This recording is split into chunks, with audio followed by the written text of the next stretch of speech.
হ্যাঁ,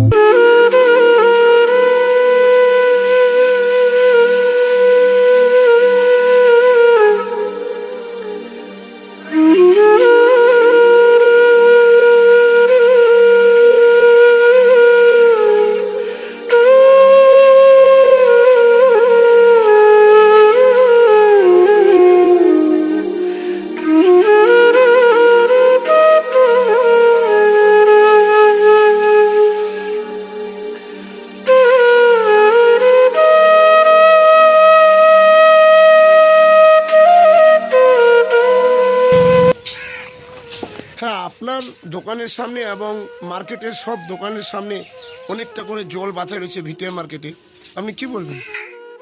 বিষয়টা হচ্ছে যে আগে তো জল বাথায় থাকতো না, এখন বাথায় থাকার কারণ হয়েছে স্কুলের যে সামনে আমাদের মানে নিচে স্কুলটা আছে, আগে স্কুলের দিক দিয়ে জলটা যেত। মেম্বার বা স্কুলের মাস্টার হেডমাস্টার এসে বললো যে এরকম এরকম ব্যাপার, স্কুলের মানে যেহেতু একটু খারাপ হচ্ছে এটা আমরা বন্ধ করব। তা আমরা তো মানে দোকানদার মানুষ, আমরা তো কিছু বলতে পারলাম না। মেম্বার যেহেতু আসছিল, আসার কারণে আমরা এখানে ওটা বন্ধ করলো। ওরা বন্ধ করার পরে তারপরে এই অবস্থাটা হয়ে গেছে যে প্রচন্ড জল সবসময় এখানে, একটু বৃষ্টি পড়লে পরে এখানে জল মানে দাঁড়ায় থাকে।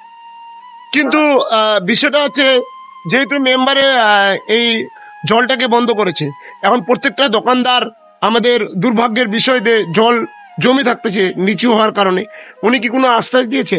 আমরা মেম্বারের কাছেও গেছিলাম, হ্যাঁ, মেম্বারকেও বলছি, প্লাস হেডমাস্টারকেও বলছি।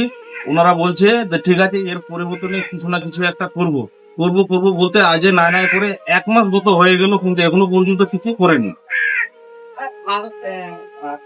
গ্রাম বাংলা কষ্টকতা পেলে আবারও আমরা উপস্থিত হয়েছি রায়গঞ্জ উত্তর দিনাজপুর 9 নম্বর গৌরী অঞ্চলে ভিটিআর মার্কেটে।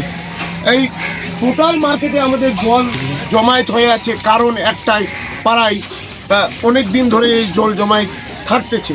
আগে এই জলের ব্যবস্থা একমাত্র নিকাশি ব্যবস্থা ছিল, স্কুলের বাইপাস দিয়ে জলটা চলে যেত। যেহেতু এখানকার স্থানীয় মেম্বার এবং যারা স্কুল কর্তৃপক্ষ এবং এখানকার লোকাল যারা আমাদের কর্তৃপক্ষ ছিল, তারা আলোচনা করে এই পানির লাইন বন্ধ করে দেওয়ার কারণে টোটাল মার্কেটে একদম জলমগ্ন হয়ে আছে। ভিটিআর মার্কেটে জলে জল। আজকে 8 ঘন্টা থেকে 45 মিনিট বৃষ্টি পড়েছে, তার জল দেখতে পাচ্ছেন আপনারা, টোটাল মার্কেটে জলে জল হয়ে আছে। আমরা মেম্বারকে বলবো যে আপনি স্যার দৃষ্টি আকর্ষণ করুন, আর এই জলের ব্যবস্থা কি করে আপনি করবেন সেটিও একটা ব্যবস্থা নিন, না হলে অকারণে আমাদের পাকা পিচ রাস্তা এটুকু খারাপ হচ্ছে এবং মানুষের যাতায়াতের অবস্থা খুবই খারাপ। এবং দোকানদার ভাইরা যারা আছে তারা দাবি করছেন যে আপনাকে বলছেন, অনুরোধ করছেন যে আপনি যত দ্রুত তাড়াতাড়ি আমাদের এই জলের নিকাশির ব্যবস্থা করতে পারেন। আমরা মেম্বারকেই বলবো, অন্য কাউকে বলবো না। আসসালামু আলাইকুম, নমস্কার।